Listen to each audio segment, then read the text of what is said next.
My 55-gallon with ball of sharks. Got 4 of them. A green terror. We got some rainbow cichlids right there.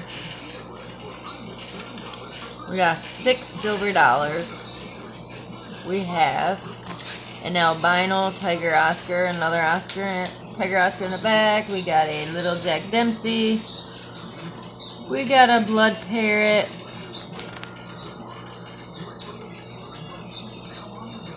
And we have a albino Jack Dempsey right there.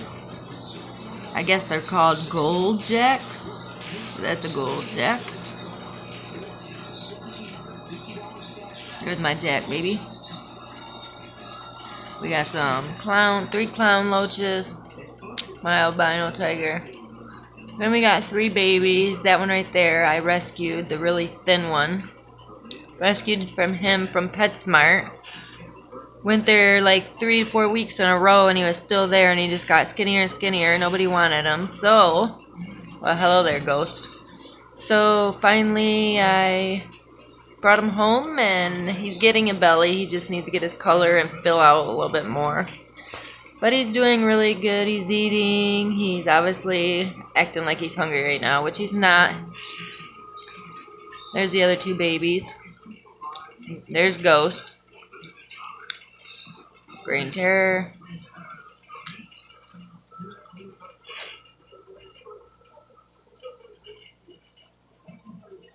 Oh, Firemouth. I got Firemouth right there. A little small guy. Doing really good. Rainbow cichlid. Right there. Got 2 of them. My other Oscar right there. Tiger Oscar. 55, and they're all going to a 125 in about a month. Which should be good for them.